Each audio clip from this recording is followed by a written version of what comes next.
Assalamualaikum warahmatullahi wabarakatuh. Halo semuanya, di sini aku akan mempresentasikan tugas review dan presentasi mata kuliah metode penelitian dan tentu saja dengan Bapak dosen pengampu, Bapak Profesor Ashok Hermansyah Andi Wibowo SEMM, dan tentu saja dengan judul artikel peningkatan kinerja SDM melalui kondisi kerja, konten pekerjaan, dan pengembangan karir dengan mediasi motivasi kerja. Publikasi di jurnal Sinta 3 untuk penelitinya Muhammadun dengan Nunu Ghaniah.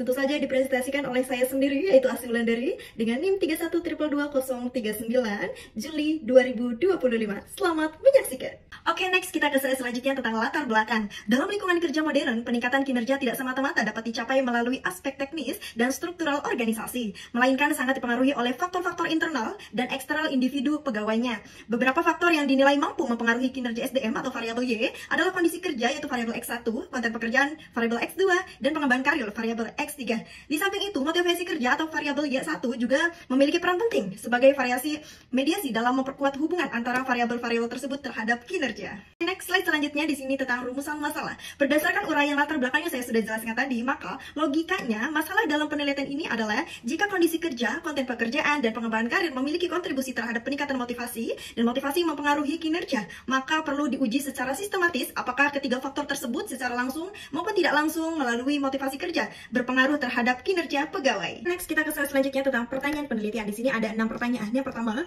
apakah kondisi kerja berpengaruh terhadap motivasi kerja pegawai? Yang kedua, apakah konten pekerjaan berpengaruh terhadap motivasi kerja pegawai? Yang ketiga, apakah pengembangan karir berpengaruh terhadap motivasi kerja pegawai? Yang keempat, apakah motivasi kerja berpengaruh terhadap kinerja pegawai? Yang kelima, apakah kondisi kerja, konten pekerjaan, dan pengembangan karir berpengaruh langsung terhadap kinerja pegawai? Dan yang keenam, apakah terdapat pengaruh tidak langsung dari kondisi kerja, konten pekerjaan, dan pengembangan karir terhadap kinerja melalui motivasi kerja? Oke, next kita ke slide selanjutnya. Di sini tentang tujuan penelitian. Yang pertama, menguji apakah kondisi kerja berpengaruh terhadap motivasi kerja pegawai. Dan yang kedua, menguji apakah konten pekerjaan berpengaruh terhadap motivasi kerja pegawai. Dan yang ketiga, menguji apakah pengembangan karir berpengaruh terhadap motivasi kerja pegawai.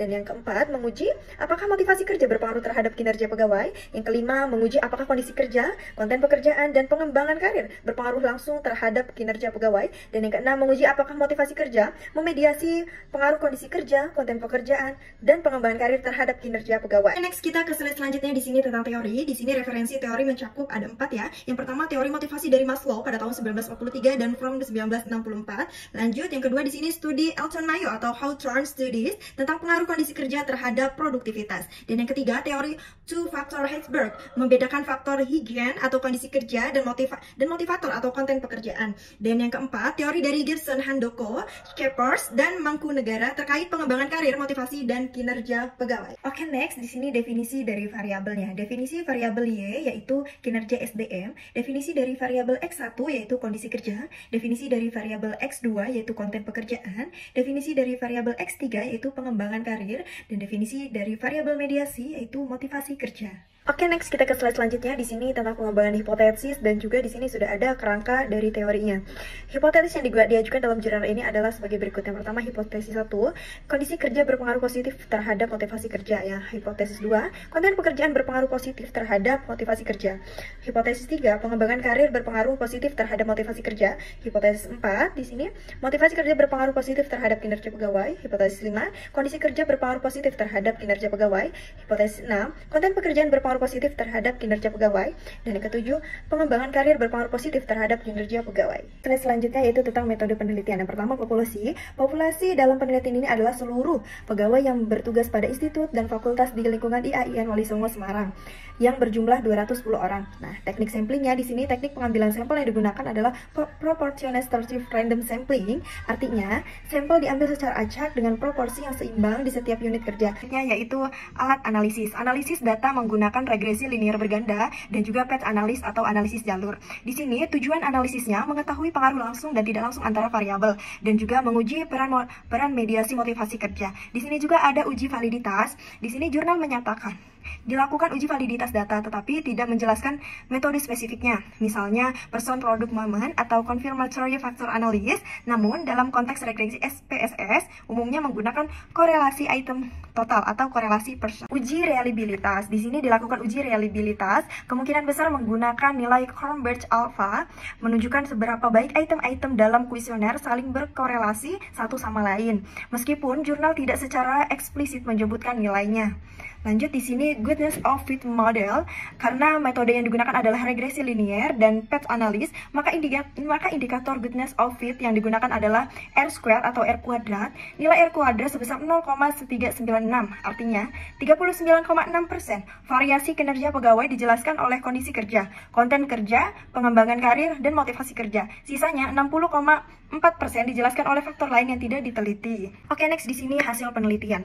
Deskripsi responden dalam jurnal ini tidak terdapat tabel lengkap, distribusi demografis responden atau jenis kelamin, usia, pendidikan, penghasilan, dan lain-lain. Namun, terdapat beberapa informasi kualitatif sebagai berikut. Yang pertama yaitu jumlah responden sebanyak 137 orang, pegawai YN Wali Songo Semarang, dan juga pengalaman kerja sebanyak 45 responden atau 32,85% memiliki masa kerja lebih dari 15 tahun. Dan juga hasil observasi dan wawancara, banyak pegawai merasa fasilitas kerja belum merata. Pegawai senior merasa kondisi kerja yang diberikan sudah cukup baik. Oke, lanjut di sini model regresi atau PET analysis, goodness of fit model. Di sini yang pertama metode analisisnya digunakan regresi linier berganda dan analis jalur atau PET analysis. Dan juga nilai R square atau R kuadratnya itu yaitu sebesar 0,396.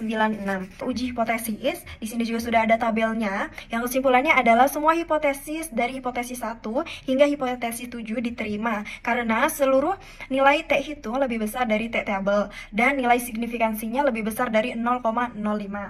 Oke, next kita ke kesimpulan dan saran. Di sini kesimpulan, kinerja SDM meningkatkan secara signifikan melalui kondisi kerja, konten pekerjaan, dan pengembangan karir yang baik. Motivasi kerja berperan sebagai mediator, namun pengaruh langsung dari ketiga faktor tersebut terhadap kinerja lebih kuat. Saran, di sini instansi sebaiknya menciptakan lingkungan kerja yang nyaman, memberikan beban kerja yang sesuai kemampuan, serta menyediakan peluang pengembangan karir dan penghargaan untuk meningkatkan motivasi dan kinerja pegawai. Baik, mungkin itu saja presentasi yang bisa saya bawakan. Kurang lebihnya mohon maaf. Wassalamualaikum warahmatullahi wabarakatuh.